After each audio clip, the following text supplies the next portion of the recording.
when you talk about the situation now with Bukele, he turned it around. He turned it around.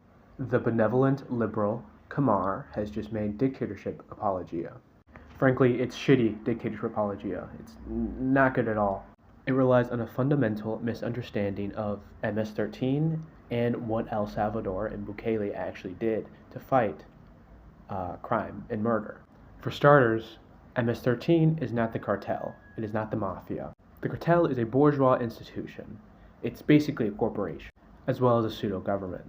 They have boards of directors, they have CEOs, they have investors, they have fucking, trade advisors. My point is, you take out the leaders of the cartel still functions. MS-13 is not that. It is a highly centralized, highly lumpen organization. If you take out the leaders of MS-13, the whole organization falls apart. All the foot troops rely on direct orders from their leaders. Also, not to mention, they don't have nearly as much political power as the cartel does.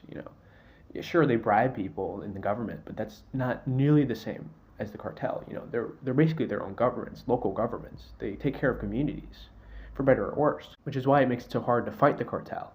Because you're not just affecting the people in the cartel, you're affecting the lives of a lot of fucking people. And this is something Bukele understood, which brings me to my next point.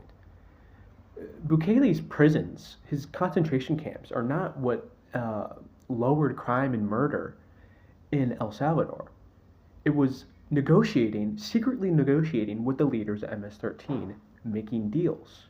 Highly illegal deals, which he was actually charged in the US for, until he turned his country into a prison colony for them and others.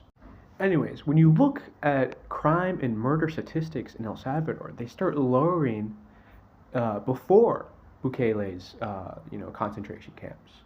He essentially made deals with them to turn a blind eye in certain instances, as well as prison privileges, if they just stopped murdering people.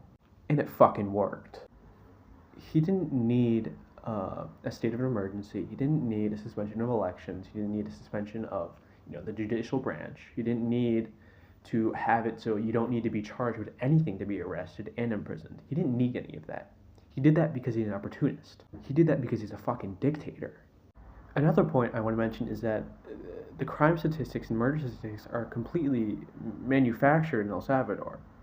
A part of this deal that they made originally was that if you're going to murder somebody, if you just bury the body in an unmarked grave and don't say anything, I won't do anything about it. And this is